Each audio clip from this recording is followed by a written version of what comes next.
साप्ताहिक प्रश्न पत्र भाग 11 का पहला प्रश्न है, बिहार राज्य में कितने लोकसभा निर्वाचन क्षेत्र है? जिसका पहला ऑप्शन है 14, दूसरा ऑप्शन है 28, तीसरा ऑप्शन है 38 और चौथा ऑप्शन है 40। तो बिहार राज्य में लोकसभा निर्वाचन क्षेत्रों की संख्या जो है वह 40 है। कितना है? तो 40 है। हमारा ए ऑप्शन है 14। तो ए ऑप्शन से क्या होना चाहिए? तो जो 14 जो है वे गोपालगंज जिले के वे कुल प्रखंडों की संख्या है, यानी गोपालगंज जिले में कुल 14 प्रखंड है। गोपालगंज जिले में कितने प्रखंड है? तो 14 प्रखंड है। हमारा बी ऑप्शन है 28। तो भारत में 28 राज्य है। भारत में 28 राज्य हैं। और सी ऑप्शन है 38, यानी बिहार राज्य में 38 जिले हैं। और हमारा डी ऑप्शन है 40। तो हमारे बिहार राज्य में लोकसभा निर्वाचन क्षेत्रों की संख्या 40 है। हमारा दूसरा सवाल है, भारत में मतदान के दौरान मत देने का उम्र कितना है? तो जिसका पहला ऑप्शन है 18 वर्ष, दूसरा ऑप्शन है 21 वर्ष, तीसरा ऑप्शन है 25 वर्ष और चौथा ऑप्शन है 30 वर्ष। तो देखते हैं कि भारत में अपने मत के प्रयोग के लिए उम्र की वैधता जो है वह 18 वर्ष, यानी 18 वर्ष के ऊपर जो भी भारत के नागरिक हैं वे अपने मत का प्रयोग कर सकते हैं, चाहे वह विधानसभा हो, चाहे वह लोकसभा हो या पंचायती राज संस्थाओं के जो चुनाव है उन चुनाव में अगर भारत के जो नागरिक हैं उनका उम्र अगर 18 वर्ष हो गया है तो वे वोट दे सकते हैं। दूसरा हमारा बी है 21। तो 21 वर्ष कहने से मतलब क्या है? तो जो हमारी पंचायती राज जो संस्थाएं हैं उन संस्थाओं में चुनाव लड़ने के लिए चुनाव लड़ने का जो उम्र जो है सो 21 वर्ष है। इसलिए हमारा ऑप्शन जो है 25 वर्ष है। तो 25 वर्ष कहने से मतलब यह है कि हमारा जो लोकसभा है या विधानसभा है उन क्षेत्रों में अगर एक प्रत्याशी के रूप में आप खड़ा होना चाहते हैं तो उसके लिए उम्र जो है 25 वर्ष का होना जरूरी है। और हमारा जो है इधर हमने लिखा है 30 वर्ष। 30 वर्ष उम्र की वैधता जो है जो राज्य में विधान परिषद है या केंद्र सरकार में जो राज्यसभा है उसमें चुनाव के रूप में खड़ा होने के लिए उनका उम्र जो है वह 30 वर्ष होना जरूरी है, यानी राज्यसभा या विधान परिषद के लिए उम्र की वैधता जो है वह 30 वर्ष। हमारा तीसरा सवाल है, भारत के किस महान पुरुष को सीमांत गांधी के नाम से हम जानते हैं? तो पहला ऑप्शन है एपीजे अब्दुल कलाम, दूसरा ऑप्शन है रविंद्रनाथ टैगोर, तीसरा ऑप्शन है मोहम्मद अली जिन्ना और चौथा ऑप्शन है खान अब्दुल गफ्फार खान। तो हम देखते हैं कि सीमांत गांधी इस महान व्यक्ति को कहा जाता है तो उनका नाम जो है खान अब्दुल गफ्फार खान, उनका नाम है खान अब्दुल गफ्फार खान। तो हम चलते हैं ये ऑप्शन पर। तो ये ऑप्शन को जानते हैं कि डॉक्टर एपीजे अब्दुल कलाम को क्या कहते हैं? तो इन्हें मिसाइल मैन के नाम से हम जानते हैं। इनका नाम जो है मिसाइल मैन है। हमारा दूसरा ऑप्शन है रविंद्रनाथ टैगोर। रविंद्रनाथ टैगोर को गुरुदेव के नाम से जानते हैं, यानी गुरुदेव जब भी बात आती है तो हम समझ लेते हैं कि जरूर रविंद्रनाथ टैगोर के बारे में ही कुछ कहा जा रहा है। और अगला जो है मोहम्मद अली जिन्ना। मोहम्मद अली जिन्ना की जनता के द्वारा उन्हें कायदे आजम की उपाधि उन्हें दी गई। कायदे आजम के नाम से हम जानते हैं। और हमारा डी ऑप्शन जो है खान अब्दुल गफ्फार खान।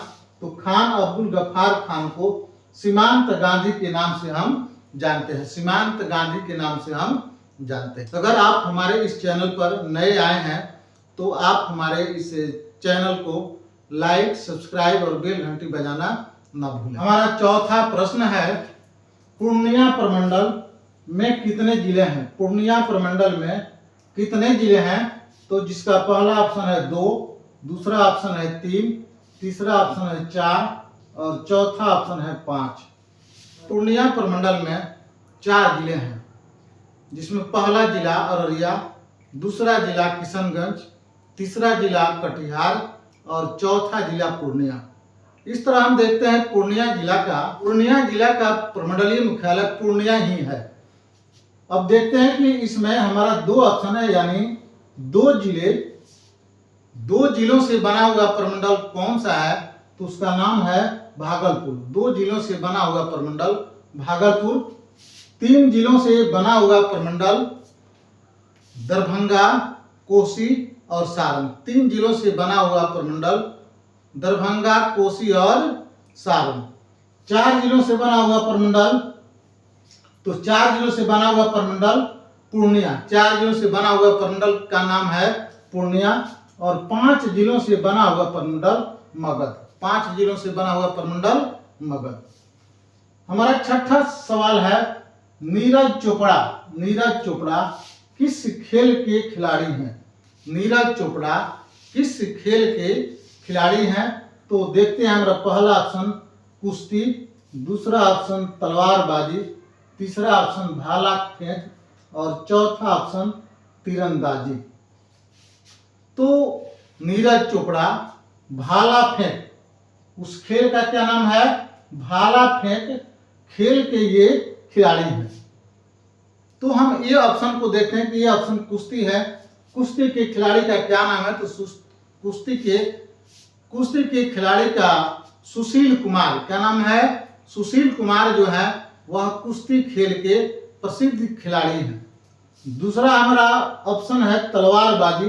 तलवारबाजी की प्रसिद्ध खिलाड़ी हैं, नाम है भवानी देवी। और हमारा तीसरा ऑप्शन है जिसमें भाला फेंक है, तो भाला फेंक खेल की खिलाड़ी जो है नीरज चोपड़ा, क्या नाम है? नीरज चोपड़ा। और चौथा ऑप्शन है तीरंदाजी। तो तीरंदाजी खेल के जो खिलाड़ी जो हैं जिनका नाम है दीपिका कुमारी, क्या नाम है? दीपिका कुमारी तीरंदाजी खेल की प्रसिद्ध खिलाड़ी है।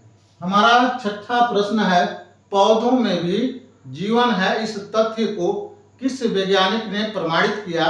जिसमें पहला ऑप्शन जो है न्यूटन, दूसरा ऑप्शन है जगदीश चंद्र बसु, तीसरा ऑप्शन है एल्वा एडिसन और चौथा ऑप्शन है होमी जहांगीर भाभा।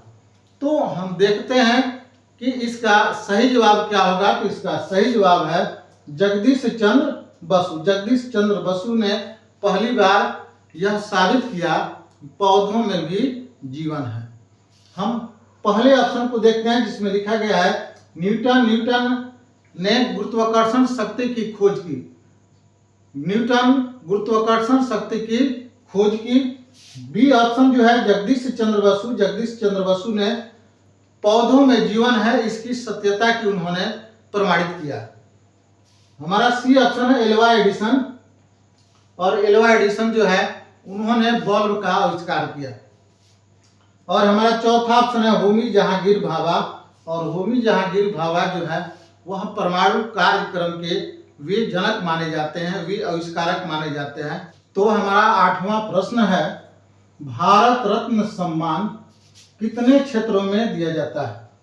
भारत रत्न सम्मान कितने क्षेत्रों में दिया जाता है? जिसका पहला ऑप्शन है 4, दूसरा ऑप्शन है 5, तीसरा ऑप्शन है 6 और चौथा ऑप्शन है 7। तो देखते हैं कि भारत रत्न सम्मान 6 क्षेत्रों में दिया जाता है। उसके क्षेत्र जो है वह 6 हैं। लेकिन जब 1954 में भारत रत्न देने की जब परंपरा चली उस समय इसके क्षेत्र जो थे सो 5 थे। उस समय जिस समय भारत रत्न पहली बार जो दिया गया उस समय इसके क्षेत्र जो थे वह 5 थे, लेकिन वर्तमान समय में इसके क्षेत्र जो है वह 6 हैं। कितने हैं? 6 हैं। हमारा अगला प्रश्न है, यानी हमारा 9वां प्रश्न है भारत कोकिला उपनाम से किस महान महिला को हम जानते हैं? तो जिसका पहला ऑप्शन है सरोजिनी नायडू, दूसरा ऑप्शन है लता मंगेशकर, तीसरा ऑप्शन है पीटी उषा और चौथा ऑप्शन है कल्पना चावला। भारत कोकिला के नाम से सरोजिनी नायडू को हम जानते हैं। हमारा अगला ऑप्शन है लता मंगेशकर। तो लता मंगेशकर को स्वर कोकिला के नाम से हम जानते हैं। लता मंगेशकर को स्वर कोकिला के नाम से जानते हैं। और हमारा तीसरा ऑप्शन है पीटी उषा, जिसको हम लोग उड़न परी के नाम से हम जानते हैं। क्या नाम है? उड़न परी के नाम से हम जानते हैं। और हमारा बी ऑप्शन है कल्पना चावला। तो कल्पना चावला भारत की पहली अंतरिक्ष यात्री थी। भारत की पहली अंतरिक्ष यात्री का नाम जो है कल्पना चावला है। हमारा अंतिम यानी 10वां प्रश्न है, रामायण का सबसे छोटा कांड का नाम क्या है? तो इसका पहला ऑप्शन है सुंदर कांड, दूसरा ऑप्शन है किष्किंधा कांड, तीसरा ऑप्शन है अरण्य कांड और चौथा ऑप्शन है बाल कांड। तो हम देखते हैं सबसे छोटे कांड का क्या नाम है। तो सबसे छोटे कांड का नाम जो है किष्किंधा कांड है। क्या नाम है? किष्किंधा कांड है। तो सबसे छोटे कांड का नाम किष्किंधा कांड और सबसे बड़े कांड का नाम बाल कांड। सबसे बड़े कांड का नाम बाल कांड। तो छोटा कांड किष्किंधा कांड और बड़ा कांड बाल कांड। तो चलिए इसी के साथ हम अपने साप्ताहिक के प्रश्न पत्र 11 से हम विराम लेते हैं। फिर हम अगले हफ्ते साप्ताहिक प्रश्न पत्र 12 के साथ उपस्थित होंगे। तब तक के लिए आप सभी को बहुत बहुत धन्यवाद।